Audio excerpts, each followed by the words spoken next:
Hi, everyone, and welcome back to Mission Makers. We are back in our little home in London, Blue Marlin, Ibiza. Thank you so much for having us. We've got another really interesting podcast today with some of the best emerging talent in London.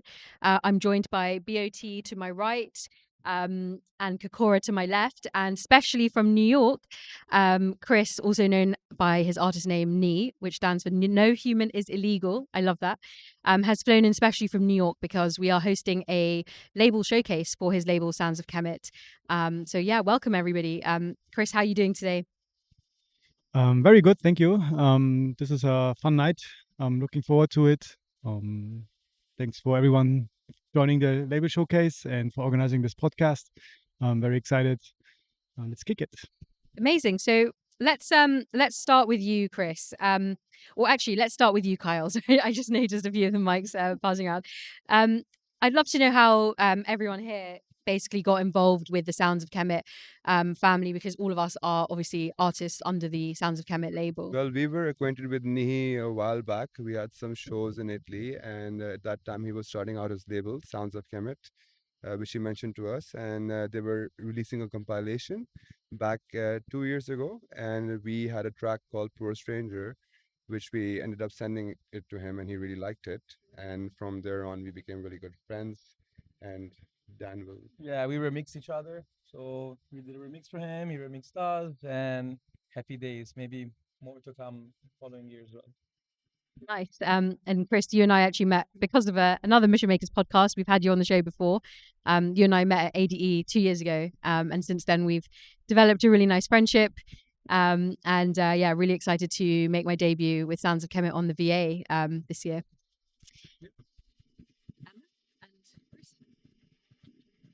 Chris. Yes. So yeah, we've been big fans of Sounds of Khemit, to be honest, for a long time. But it was only till probably a couple of years back when we put two and two together and realised Mr. Nhii was the head honcho at Sounds of Khemit. One of our friends actually sent us in your direction. He said, I don't know if you know, but Nhii does a Patreon. And we were like, this is amazing, because obviously he's a big supporter of Sounds of Khemit and obviously Chris's music.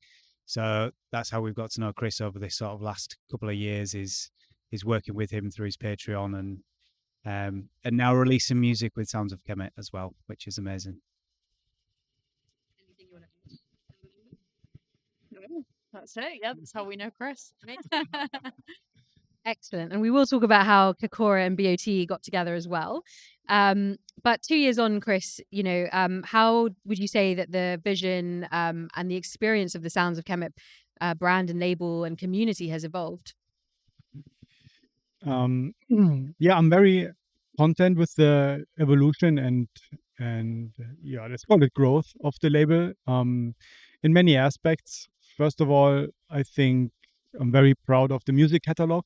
The music we could sign in the last almost 3 years now. It's going to be 3 years in November since the label exists.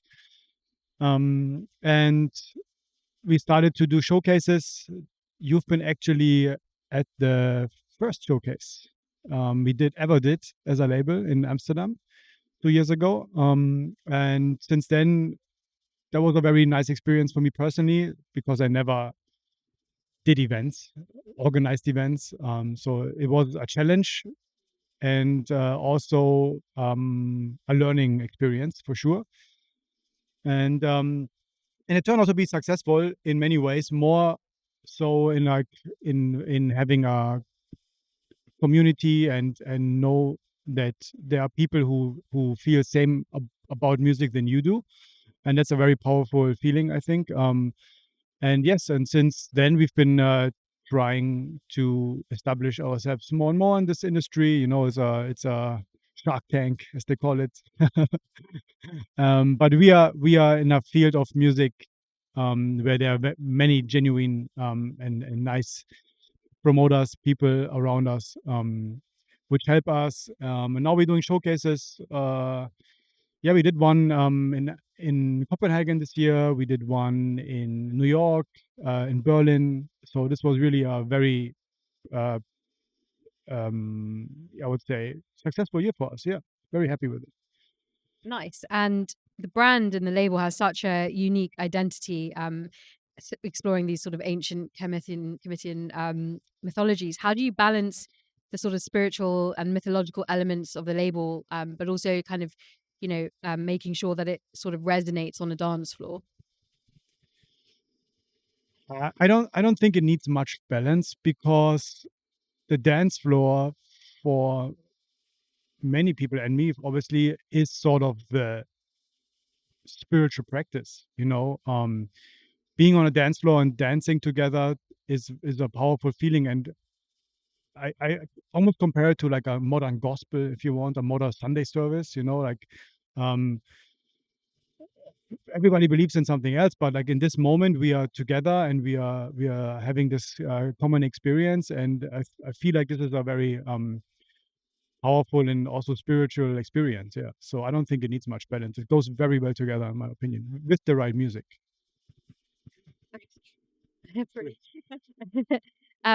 So I think it'll be really interesting to kind of lay the landscape as we're sort of closing out the year. How is everybody feeling about electronic music in 2024? What's exciting you? What's not exciting you? And maybe we'll start with Kakura. Amber, I shall pass the mic to you. Thank you. What is exciting me? I think possibilities are still really exciting. I think it's so easy to focus on we here in the UK are going through a tough time. I think particularly like we live up north, being outside of London. We come from Manchester, which is obviously a very big hub of music. And for us, it's kind of been really a year of bunkering down into production, really. But I think for me, it's the genres are really expanding. The sort of, I think to come to something I don't like first to explain what I do like is sometimes there's a little bit of snobbery I find as well about like certain genres that are kind of coming through or people sort of feeling like that isn't real music or it's business techno or and all these kind of like phrases that are thrown around. And I think particularly for us, we've seen a style of music coming out of Manchester of some quite heavy techno. And it's just amazing to see young people just getting out, socializing, being together, partying.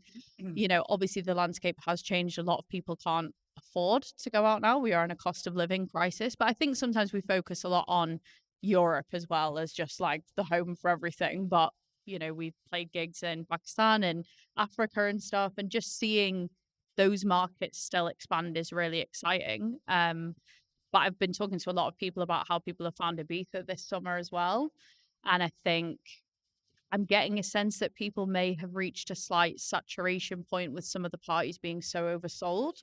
I think that's what I'm hearing a lot of feedback is that people aren't able to dance and kind of move. So I think we measure a lot from how Ibiza is done in a summer. And I think it's speaking to something. Yeah, I think just to echo what Amber said there, but the opportunities in terms of beyond the dance floor as well. You know, the dance floor is just one aspect of electronic music, and with technology, with AI, it's going to open up a lot of doors. I think it's just the people who are the most flexible and have their eyes open are probably going to be the people who adapt to that as well, which is quite exciting. Yeah, absolutely. If the pandemic taught us anything, is that we really need to be agile and adapt, and not be surprised by sometimes seismic shifts, which we may not have seen coming. But yeah, going over to my right here, Dan, how are you? How are you feeling about it all?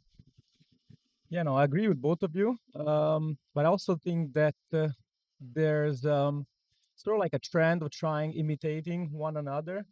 I feel like there's a lot of tracks that sound the same, or everyone trying to imitate whoever is trending. So there's sort of like a chase to be trending and looking like the top star DJs. Whereas maybe in the past, probably I'm a bit nostalgic of those era, but that era that you could people would go to a club to get their phone out, maybe to shut down the track, but now they only get their phone out to take a video of the DJ, right? And this shows that in the past there was more a focus towards research or trying to be unique, as opposed to imitating. So I think maybe because you asked also what is probably the negative side, I think this could be maybe the downside Whereas, yeah, the upside, I agree with you. There's like a lot of possibilities. There's a lot of genre bendings. Bringing elements from Afro to house, or maybe a dubstep wobble onto drum and bass, or mixing it all together. So this is the cool part, but the other one, probably the downside, is like maybe the imitation. That yeah. Yeah, I mean, I agree with all of you as well. And I think what's exciting would be the artists that are actually in the current scene pushing boundaries right now, who are trying to invent something new, who are trying to take risks, even though it can be really tough in the current scene if you don't follow the certain formula or follow the certain trends. So I really respect that. And a lot of artists, those artists are in this room right now as well. And yeah, I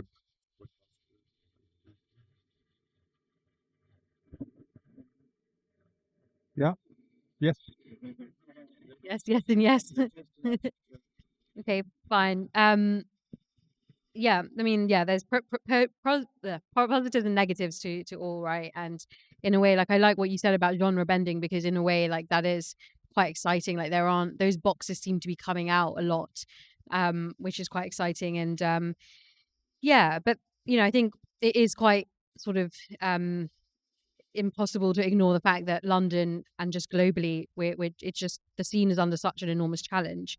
Um, and there's obviously the cost of living crisis, there's political tensions, recovery from the pandemic. And I think recently when Watergate announced its closure in Berlin, I think it took a lot of the industry by surprise, because I just don't think we all saw it coming, because like Berlin had just received a UNESCO status for its contribution to culture in electronic music. There's been so many huge governmental grants, and if they couldn't survive against that, it was a very hard thing to see. So um Nia, I'm quite interested to know, because you've obviously mentioned that the label has got an events focus, and that is really important for labels. So have you had to navigate any of this doing events that are actually quite global? Absolutely. I'm very aware of the fact that this copying mechanism Dan mentioned is happening, and also contributing to the fact that a lot of the audience is like really focusing over a small part of the main DJs, like a handful of top stars, which are like booked on all festivals all the time. And so my understanding of house music is more that it should be accessible to people. It should be the music should be in the foreground. Innovative spirit, sort of progressiveness. That all is connected to me when I talk about house music in a big term as the genre.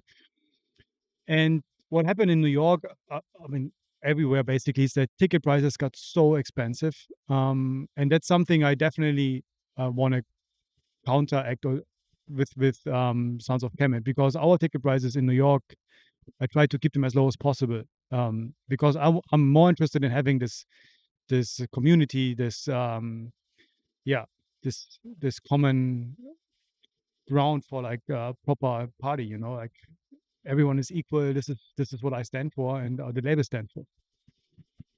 Yeah, absolutely. I agree. And it's hard, because I think there is a part of it where the prices have just gone up, so unfortunately that price has to come back from somewhere. And secondly, there's still a huge recovery from the pandemic. And obviously when you see also like other DJs who are like just pricing themselves to a ridiculous degree, and promoters accepting that, unfortunately it creates a domino effect for others in the market space. Um, Kyle, you touched upon a specific formula that others might be adopting. I'm just curious to know what is that formula? I think it's just a formula based on current trends and what the market is doing and what's the in music right now. And the current that formula is followed because they also want to come and reach that ladder, same as the other artists. I think that formula just could be based on any genre or anything that's upcoming, and then that formula can keep changing based on what's trending in the market, so people can accept them and they can be part of the community. Uh, Dan, would you like to add anything on this? Yeah, no, I mean the formula. What I'm seeing, at least to sort of like, if you want to say make it right now, if that's was your question, is what I'm seeing is that all artists are trying to sort of like, even though they want to maybe make something that's true to themselves, they tend to sort of like put their taste maybe on the side to try and maybe sound like. So there's a level of adaptation, and I feel like nowadays, the more you adapt, the more you sound like the current trends, the more chances you have of being booked. As opposed, there's no support for individuality, right? Like maybe in the past, there was a focus on being more unique, more yourself, and having your own sound and be respected for that. Now it's more about sounding like a bit like everyone else. And I don't know if it's a formula, but it looks like that you kind of like have to really come with path with the devil to sort of like, yeah, I like this, but I'm gonna also throw a bit of this because if I do that, then it will be picked up more by a larger audience. Sort of. What do you think?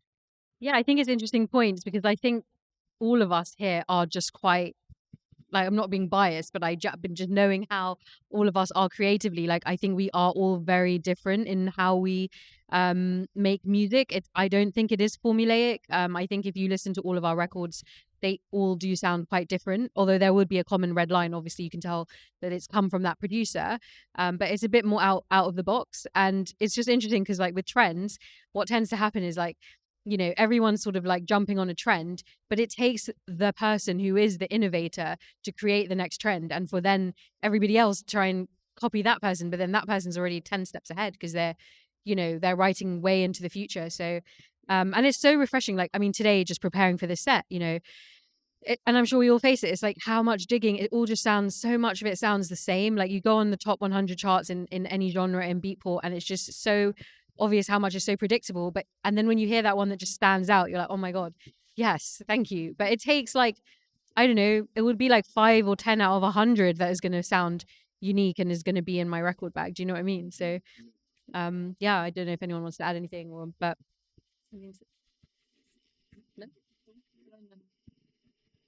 I think I totally agree with everything that you've said. I think what I would probably say is, I mean, what's happened in the last 10 to 15 years with electronic music is it's exploded. And with that has come a lot of competition, a lot of people, a lot of places. The pie has got bigger in a sense that there's a lot more people who are into electronic music now, but it's become extremely competitive. And part of the reason I think that people are creating music to sound like other people is what we're talking about really is people are scared. They're scared to basically try and move out of what they're doing because they might want to make a career out of it. And maybe there's not a career in just being extremely individual, that person who sits in your bedroom just making them tunes. So there is an element of having to adapt to the business that's moving, and we would all love to sit there and just create and create and create. But unfortunately, the electronic music scene seems to be the industry decides basically who gets put forward, doesn't it? Which rightly or wrongly, it just is how it is given the development in the scene. Yeah, definitely some very important points you pointed out there. And I also think equally as you mentioned, like the scene obviously has exploded, but also that's also put a lot of artists who didn't want to be producers in a very awkward situation where they are now just required to be able to produce, and it's a different language altogether to be able to produce. And so yeah, that's that's the situation, right? Kakura and B.o.T, you have the unique dynamic of working as a duo, which is quite, it's probably a lot of fun, right? Because you can hold each other accountable. Obviously, being an artist, a solo artist, is a really solitary path. Like you're always traveling by yourself. You can only answer to yourself. So I'm curious, like, how do you both approach working as a duo? How do you maintain a healthy balance between your personal and professional lives while respecting each other's creative boundaries? Yeah. No, I made a great point. I mean, this could be a quite lonely job. So being in a duo, this definitely helps. Also, having another set of ears can help you when you get stuck in the studio. Sometimes the studio can become also a fight ring, and but definitely helps to get through it. And also, given that nowadays, like being an artist is more like running a business, is like running a brand, right? So you don't no longer just focus solely on music and mixing, but it's also you have to look about how to run ads, your social presence, pitching tracks to labels, and all of that. So having two of us that can split some tasks can help us better focus on the music. So Yeah, I think it definitely helps the creative process and makes you more innovative. Two people can come up with more ideas and can go a long way. Otherwise, as you said, music can be a lonely hobby, and it's hard to push in this current market as well with all the things it demands. Because before you could just make music and be a rock star and things would be fine, but we don't live in those times anymore, sadly. Um, so yeah. Nice. And Amber and Sean are husband and wife. So there's obviously a foundation of romance in your artistic duo. Yeah, tell our audience a little bit about that and how you sort of maintain those boundaries as well professionally. Gosh, where to begin?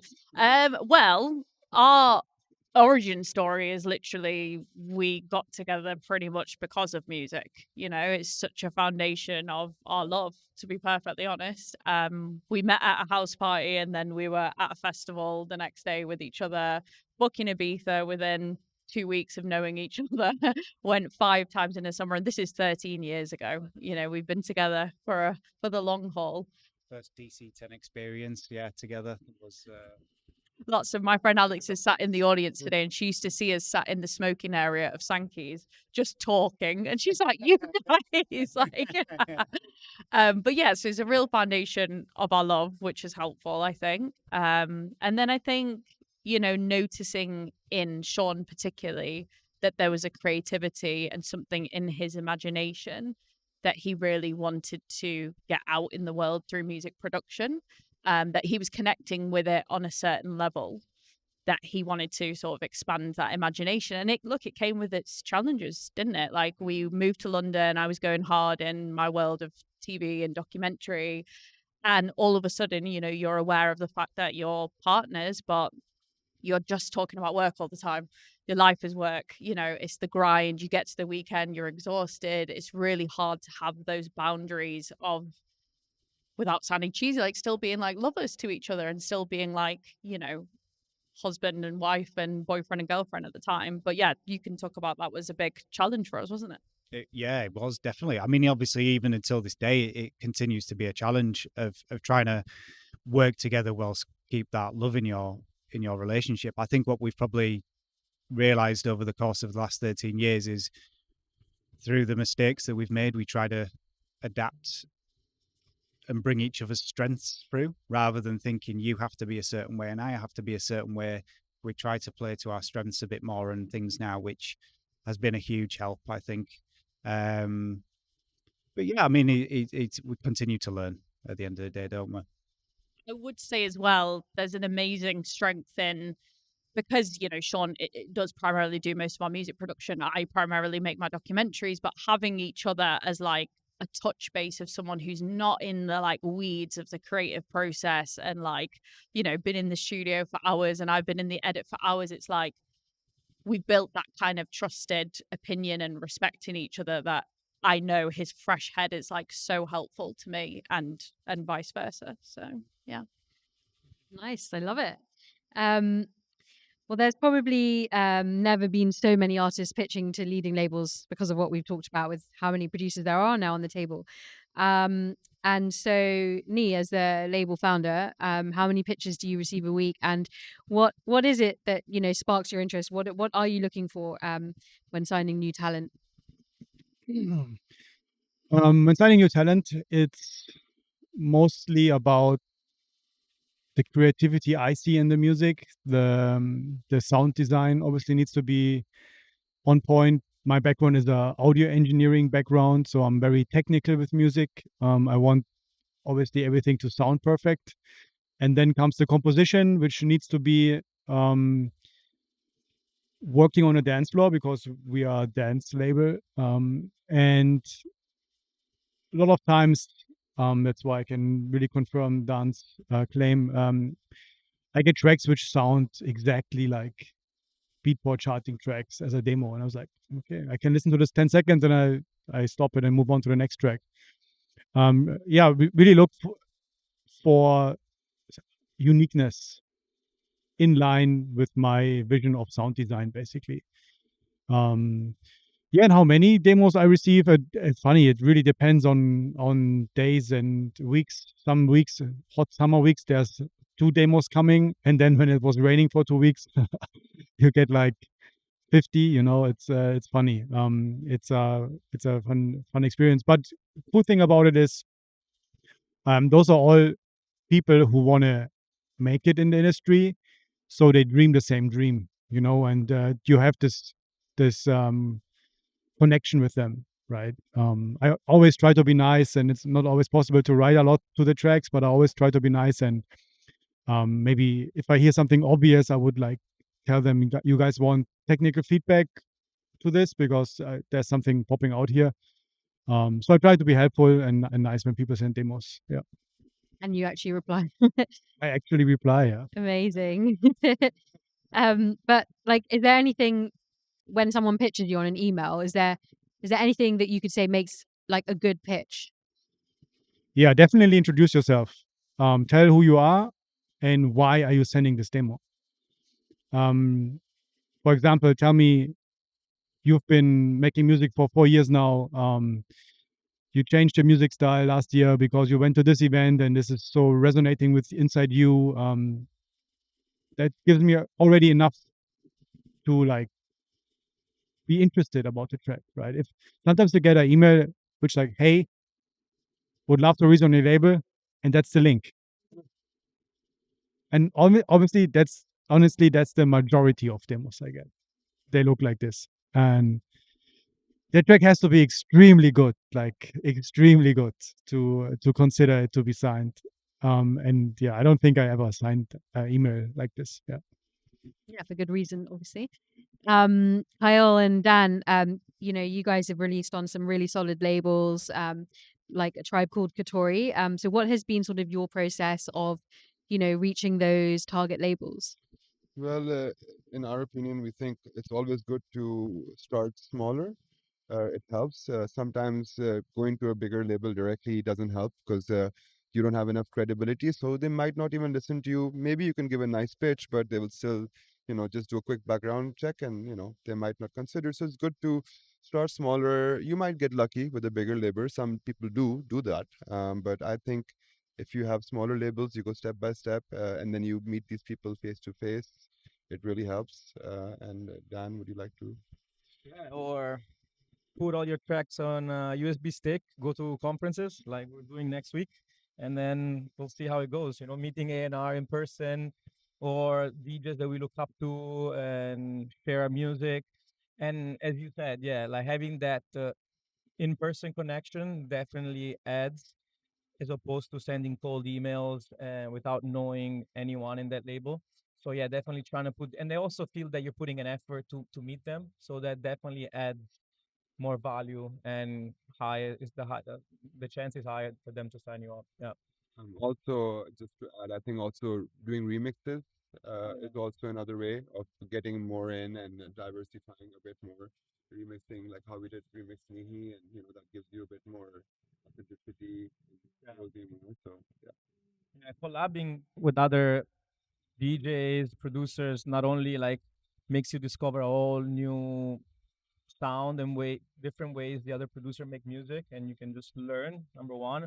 But secondly, the other producer probably has a different background and has released on other labels as well. So maybe having collaborations can open doors to other labels and vice versa, and you open doors for them. And in the end, we're all here to reach the same goal. So it does definitely helps. Yeah, this industry really is about relationships, first.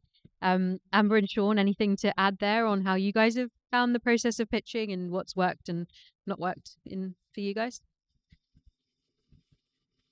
For me, the number one is what you're saying. I feel like it's when we've had FaceTime, one-on-one contact with people, human beings in front of each other, just makes a huge difference. And utilizing different ways to get in front of people. I think I remember you saying this once as well. Like offer ways to help people. Like instead of always just feeling like take. Like we do music journalism, we do social media stuff. We'll offer to come interview people. Get in front of people. Just really, I think the biggest lesson, whether it's been in TV or like music industry, is like they're just human beings. We all really are quite interested in the same stuff, and everyone's kind of been there. So those are the things I think that have made the biggest difference for us is getting in front of people. Yeah, exactly. And it doesn't have to be really daunting as well. Like I know networking can seem and sound really daunting, but sometimes you can have fun. Like the first time we met Matador, we did some music journalism for him when he was just coming onto Richie Horton's label at Minus.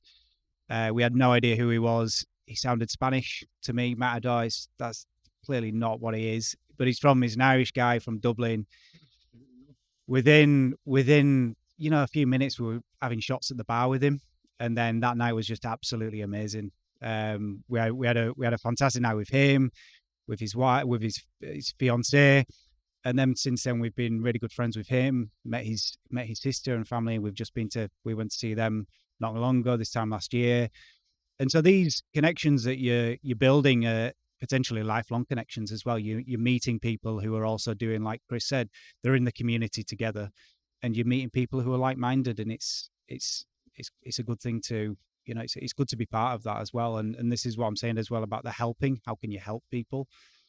Not just, hey bro, can you check my track out? It's how can you help Chris, do his job easier.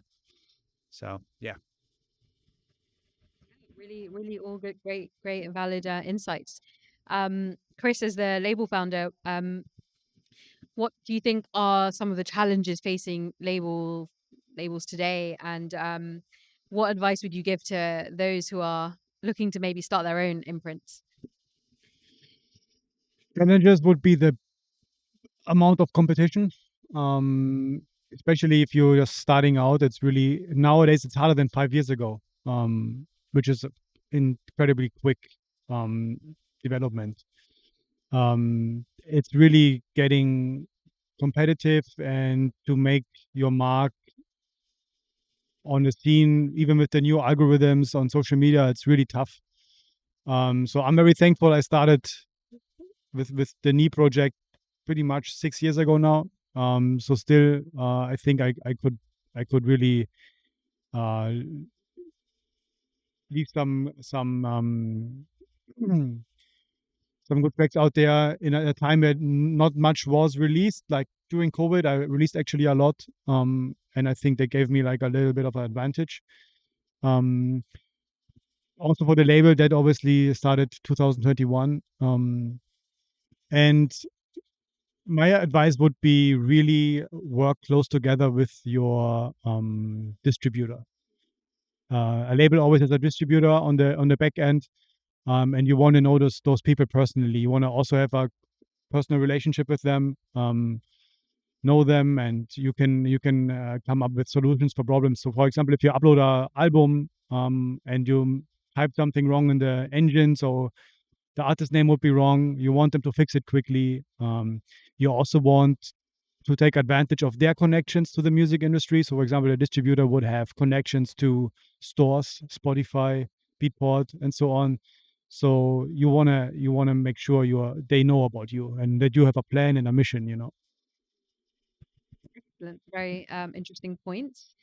And then I think we know, like, obviously that we've already touched on it a little bit, but the oversaturation of records continues to be a hot topic. I think it's like 100,000 records on Spotify a day.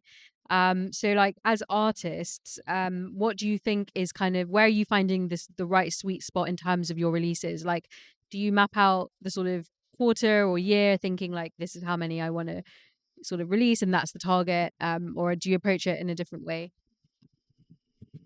Um, we think that we usually try to space releases apart firstly, so they have enough time to market them and not push out too much stuff at once. Even if we have an album or an EP, we would rather release them as separate singles and then combine them because, as you say, the market is so saturated that people consume a lot on day-to-day basis.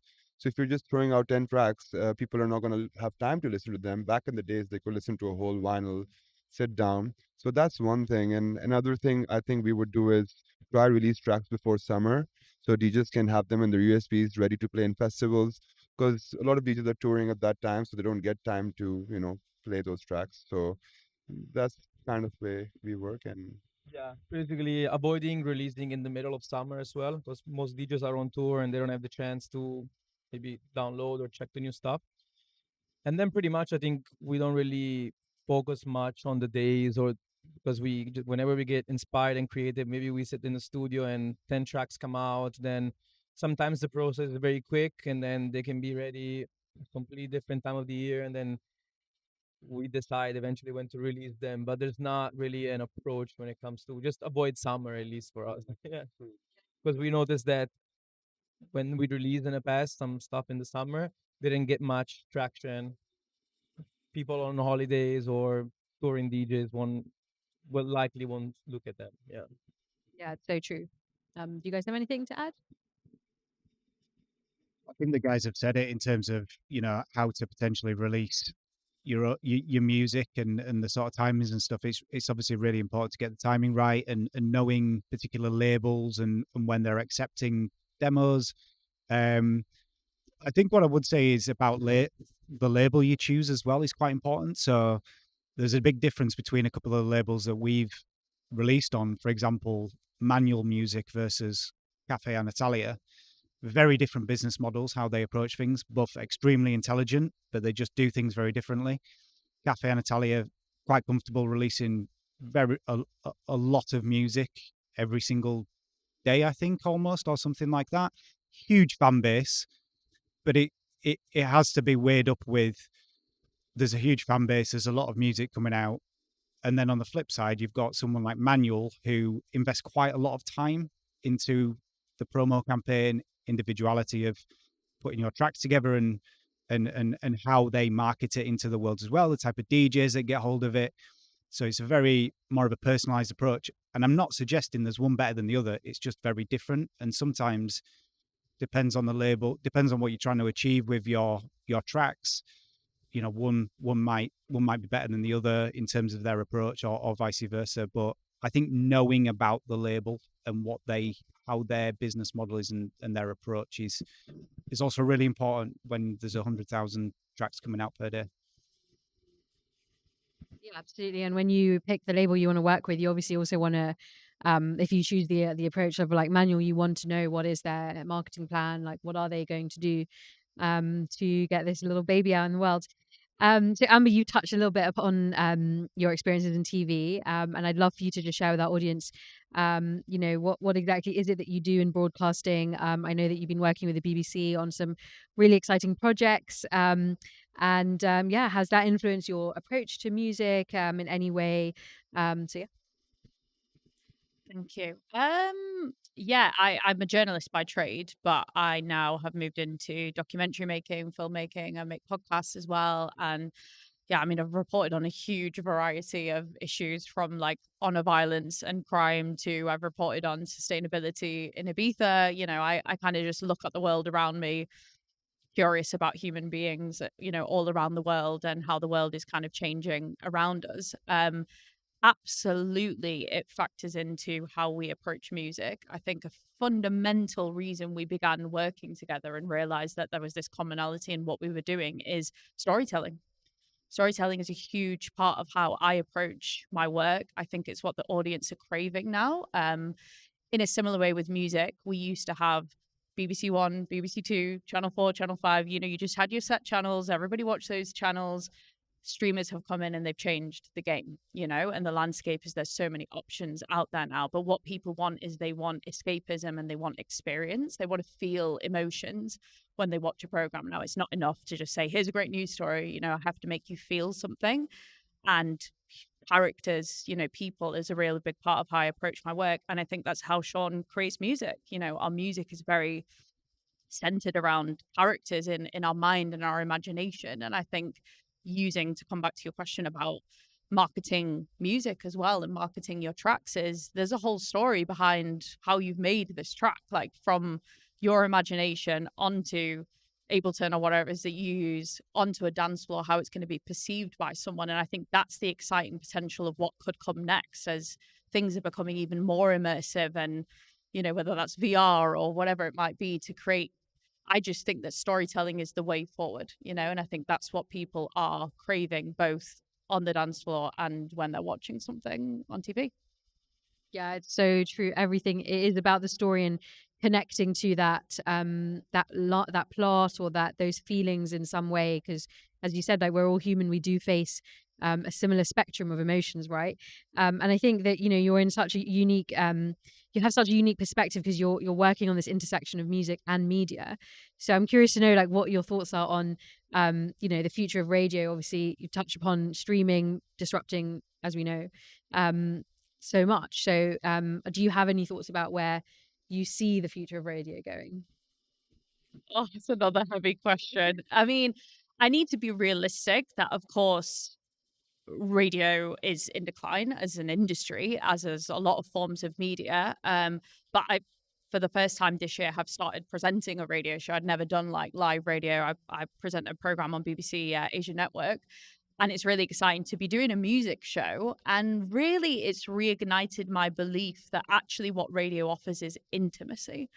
And we have streaming capacities at the moment where you can have so many options, everything's so bespoke. But actually, sometimes you want to listen to something curated for you. You want to listen to something that, I mean, we're DJs and artists. That's what we do for people. We choose and curate playlists for them to listen to. But I'm finding that people are craving that, like when you're on a car journey, like you put the radio on and there's something intimate about hearing, a presenter or a DJ, whatever it is, playing on the radio. And I think, obviously, I do work a lot with the BBC, and who would complain at getting their record played on Radio 1? Like, it's still fucking epic, isn't it? It's still the hallmark of like, wow, Radio 1 prestige. They still have that, yeah, that kind of caliber that comes with it. So I think it's just what I've also noticed doing the Asian network is how much they are now led by the genres of music that we're making, which is exciting. So much electronic music hybrids with ethnic inspired music, music from Pakistan, music from Sri Lanka, Tamil rap, that's used over electronic music. I'm like, this is a really exciting time, I think. So I hope certain things are coming, swings and roundabouts. And I should say, radio is incomparable for supporting local talent as well in a way that big streamers do not. The BBC still really prioritizes breaking through local talent. Wow, phenomenal answer. A lot to unpack there. And yeah, I think if any of you guys saw I Had a Dream song, Taka Dream was like the song of the iPhone that just came out, which was such a proud moment for South Asians, I think, culturally. When I think all of us artists, are one of our sort of maybe secret, wishes is like, yeah, to obviously get playlisted by Pete Tong, Danny Howard. It's just an incredible benchmark, to know that your music has been selected by the very best of the best. I'd love to know what advice would you give to those young producers, and also to those who are looking to actually fuse this kind of deep cultural experiences into their music, especially in such a formulaic world. My number one advice: be yourself. It's more important than ever. And keep going. I'm doing music since I'm 16, so it's no excuse. Just keep going. I would say do it for the passion and not for the fame. What I would say is that don't compare yourself much when making music, or just really go with the flow. And maybe the only person you should compare with is yourself, and see how much you've grown when you look at your journey into the space. And just have fun and just be there for the music and for nothing else really. I think just know that there's an audience for everything. I think we get so genre obsessed. We get so, yes, we see certain people, artists having a monopoly on stuff, but there's just people out there who want what you make. And, we haven't talked much about social media. I think we all find it difficult to navigate. It can feel a chore, but like I've started TikToking this year. I was so skeptical about it, but I tell you, like the audience you can find on there is incredible, and you can talk directly to people. The algorithms are there. Just you need to find a way to kind of utilize it, tell a story on there with your music, and people are out there and they want it. Yeah, totally agree with everything that everybody said. I think mine would be play to your strengths. So this might sound a bit contentious, but I think it comes back to what Farah was saying before, which is DJs, for example, have had to become music producers in order to continue DJing, particularly at a certain level. And for some people, that must be really tough because they don't want to sit in their studio, in their bedroom for 10 hours a day watching, on Ableton. Ultimately, that's not their bag. That's not doesn't make them tick. It can be very difficult for some people. They're very much a performative person. They like to be out there getting a vibe off a crowd and stuff like this. And what I would say is if you're that type of person who's that type of DJ and play to your strengths, play to that strength. Don't be afraid to bring other people in to do the production for you. And I'm not suggesting like ghost production or anything like that.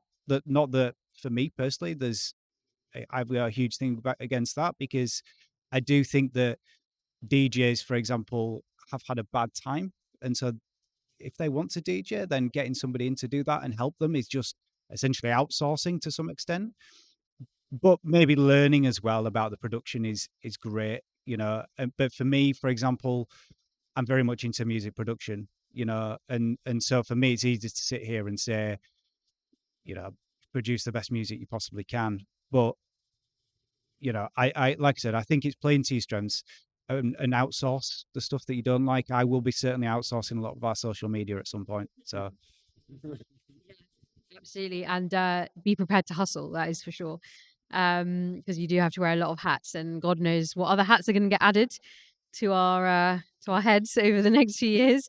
But yeah, I had said to you guys before this interview, because we are sort of like a label family, it would be really interesting for me not to just ask the questions and for everyone to get a chance to ask questions as well. So does anyone have a question that they'd like to start with? I have a question for you. As far as I understand, you're coming from a competitive racing background. I wanted to know, how does this dynamic compare to the music industry dynamic you're in now? Yeah, great question. Yeah, and that's actually kind of, why I started this show, because this podcast actually explores the mindset and the misconceptions of success, the spirituality behind success, not only in the music industry, but also in motorsports and a little bit in the business world as well, because I do believe that racing is obviously and I know you have a big love for racing as well, but racing is a sport where, like many elite sports or just sports in general, of course it's about high performance, but with racing, like, there is also something that about the fact that you are putting your life literally on the line, and so your appetite for risk has to be enormous, but it also has to be a measured type of risk. Like, if you think about Formula One, these cars are multi-million-dollar machines, and they have a lot of data behind the risks that they're taking. It's not like, I mean, we do see some hot-headed action on the track, and obviously that's really exciting and amazing. But there's a lot of practice that's gone on before someone's made that. There's like decades that those people have been, sort of doing that. So in terms of your question about what was it, the similarities that I see, I think I do think that, like, the risk appetite is there. The constant traveling, that is something that, again, with motorsports, if you make it to the upper echelons of motorsport, you're obviously, and even if you're just competing on a local level, like, you'll be your weekends are work. Like, that is a reality. Like, you are doing that. In my case, it's been flipped upside down, because before you'd have to wake up at 6 a.m. to go somewhere, and these days it's more coming home at 6 a.m. But yeah, in general, like in F1, obviously you're 22 tracks around the year, so that's 22 weekends out away from your family. DJs obviously facing the same. You're under a global media lens of scrutiny. I would say obviously there are only 20 something Formula One drivers, so the amount of social media pressure is enormous on them. Obviously there's a lot more than just 20 DJs, but equally we also face that scrutiny. And even if it's just that one person who says something is like soul destroying, it that's what stays with you. But so being like brave enough to put yourself out there, but also just, yeah, like there is creativity in sports, and yeah, I think these are some of the things I learned. So thanks for the question. Thank you. Anyone's next? Yeah, I'd like to ask Chris a question. So obviously earlier this year, you had a big release, Shola, on Rebellion and Crosstown, and I would say probably for a lot of producers, that's a big goal, shared goal for many different producers. Huge label, played across the world. Damien Lazarus was playing it a lot, and it did really well. And my question is, I guess for most people, that's up there as one of the maybe the pinnacle sort of things. How does it feel when you actually hit a goal like that? What actually happens at that point?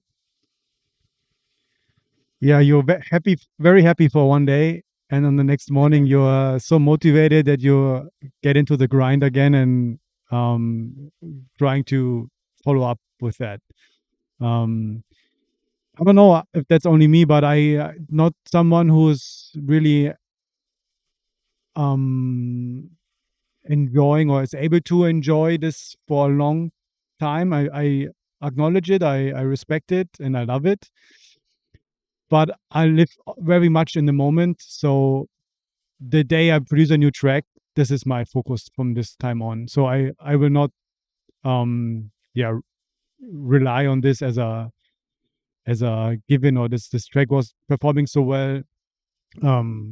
It's great, but I'm also aware of that there's more work to be done, and I want to do more. It's not the only track I want to release. So it's it's just it's a small part of my career, and it's a lovely part.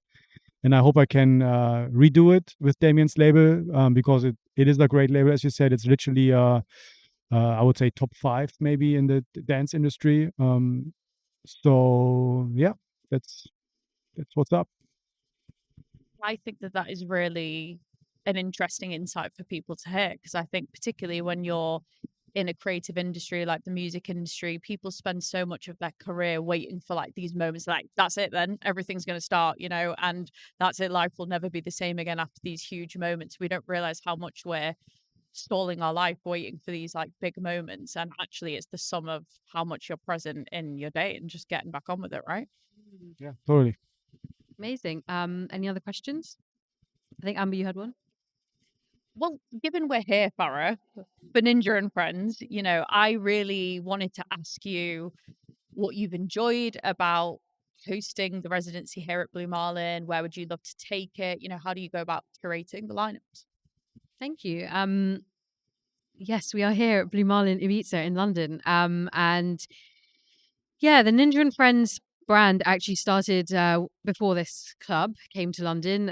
It used to be in London before the pandemic, at a place called Library, and it was a really fun gathering. Because basically the way that I approach my music and my community around music, is I do like to know who's kind of on my dance floor. I like to know what music means to them.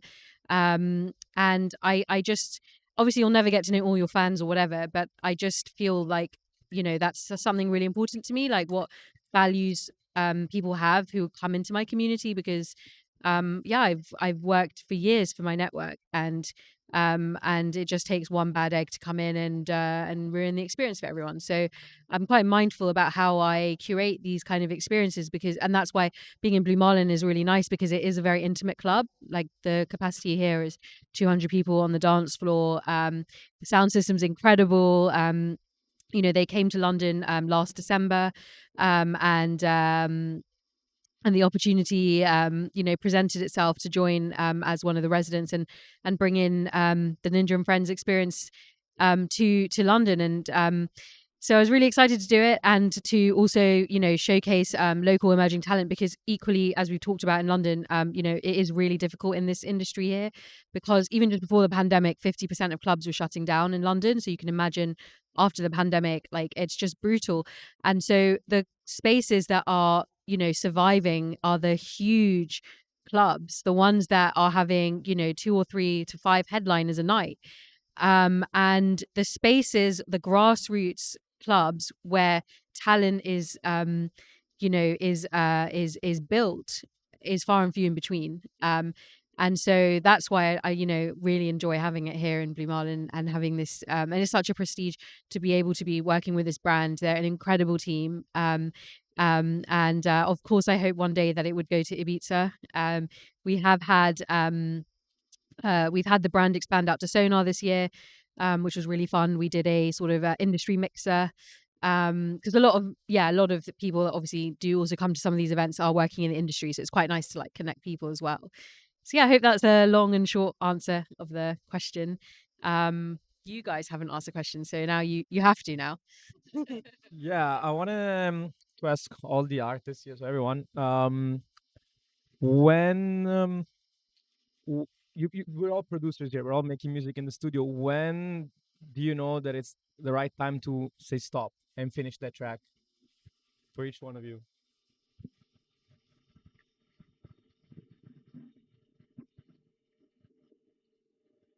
I'm very fast when I produce. So for me, it's actually end of the day. That's when the track stops. Makes it easy to decide. So I'm going to studio 8 a.m. in the morning. And if it's going well, I finish the track till 5 p.m. Have you always? Is that something you've learnt to do, or have you always? Yeah, of course. Like the skill set to be able to transform your ideas into music right away. That's something you have to acquire, and it's probably 10,000 hours, as many things to master take. Yeah, so I think at this level where I'm now, I'm producing music since I'm 18, so that's like 20 years now. Wow. I think I have my 10,000 hours, so I'm fast and I can finish a track quick. So I don't waste time with like version 2, version 3, version 4. I make decisions quick. Decide if I want to keep this certain part of the track or not, and move on. You know. And you always use the same approach, like now, you always starting and finishing the track. No, like I have no template, nothing. I open up blank Ableton in the morning, and sometimes I start with a synthesizer, just playing something and trying to find a nice sweet spot in the sound design of the synthesizer. Or I start with the kick drum and make a groove first. Or sometimes I find a nice vocal sample which inspires me to do something. It's really every day different, and that I think that's also why it's so much fun for me, because I really enjoy exploring and being just creative. So it's fun. I would say that, I almost I took too long to actually release my music. So I started producing in 2014 and only in 2022. Yeah, 2022 was my first record. So it was like 6 years or something ridiculous.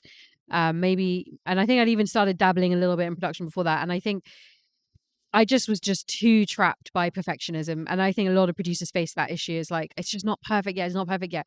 But then you realize, yeah, 100,000 records come out a day. Like, if you're going to sit there with that perfection mentality, you're never going to get out there. And also, it was quite easy in that moment to get, before the pandemic, it was very easy to get to like make excuses because you're always traveling, you're touring. So you kind of think you're on your way to success, but then the productions aren't there.